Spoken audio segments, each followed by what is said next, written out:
لقاء وموعد مع مشاهير النجوم. والنهاردة معنا أظرف شرير في السينما المصرية. او انا جدع واجدع ما في الحاره دي كلها. انا عبده دانسي يا الفنان الجميل توفيق الدقن. نبذة سريعة مختصرة عن حياته وأروع. حكمتك يا رب، حكمتك. صحيح. ولد الفنان النملة طلع لها توفيق الدقن اسنان. يوم 3/5 عام 1923، وهو من مواليد محافظة المنوفية، مدينة بركة السبع. والله يا شيخ لولا البلد دي فيها ناس طيبين زيي وزيك ده كان ربنا انزل عليها صواعق من نار حرقتها. صواعق. حاصل على بكالوريوس المعهد العالي للفنون المسرحية، وبدأ مشواره الفني عام 1951 لحد عام 1988. وجرى ايه للدنيا؟ الناس كلها بقت في تهاد. امال مين اللي هينضرب؟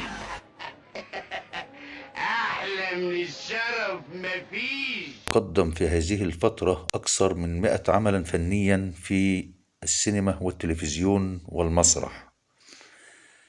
كان يهوى كرة القدم ولعب في فريق المنيا لكرة القدم ومنتخب إبلي، حيث أن والدته كانت من المنيا وانتقل إلى هناك، وتم العرض عليه للعب في نادي الزمالك. العلبة دي قلنا فيها ايه؟ فيل فيها فيل فيها فيل فيل فيل يلا. فيل. وكان بارع في لعبة الملاكمة، واشتغل أيضا كاتب بالنيابة، وبعدها اشتغل في عدة أعمال مثل موظف في هيئة السكك الحديدية، حتى في يوم من الأيام شاهد مسرحية في جمعية الشبان المسلمين بالمنيا غيرت مسار حياته، وبالصدفة غاب أحد الممثلين فاختارته الفنانة روحية خالد ليقوم بدور مطرح الشخصية الغائبة. كله نايم في الذرة، اشوفك امس. حتى التحق بالمعهد العالي للفنون المسرحية، وأصبح حلمه هو التمثيل.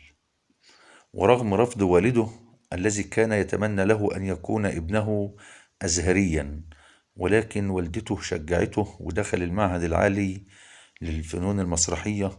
وعندما تقدم للاختبار الأول للممثلين، كانت اللجنة تضم عمالقة الفن مثل نجيب الريحاني وحسين رياض وزكي طليمات، فسخر الريحاني من اسمه، فرد عليه توفيق الدقن: طب وإيه رأيك في اسمك الريحاني ده؟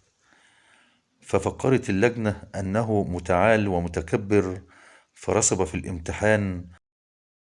تعرف تبيع؟ ابيع قوي. بقى يا اخويا انا هدي لك 20 بطيخه سنه. انت عارف البطيخه ثمنها كام؟ 8 ساغ. يبقوا ال 20 بكام؟ 160 قرش. مش تمام يا اخويا؟ تمام. وبعدها سأل عليه الفنان زكي طليمات وقال له: تعالى وهات الصور. ونجح في الدفعة الثانية في الاختبار.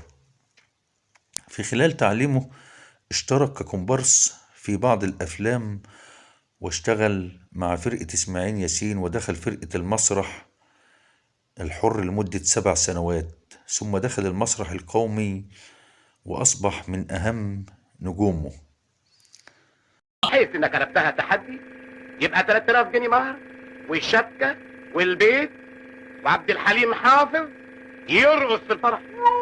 حلاوتك يابا، حلاوه امك.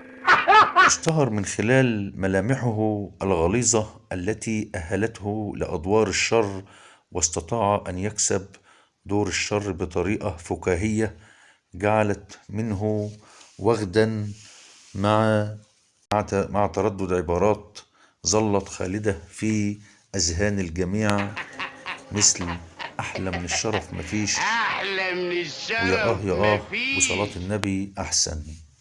تزوج الفنان توفيق الدقن من السيدة نوال الرخاوي قريبته، وأنجبت منه 3 أولاد، هم الابن الأكبر المحامي ماضي توفيق الدقن على اسم جده لوالدته، ويعمل في مجال المحاماة إلى جانب التلحين، وابنته الوحيدة رحمها الله هالة توفيق الدقن كانت تعمل مدير عام في الرقابة على المصنفات الفنية في التلفزيون المصري، والابن الأصغر يعمل كمدير مالي في أحد شركات في دول الخليج.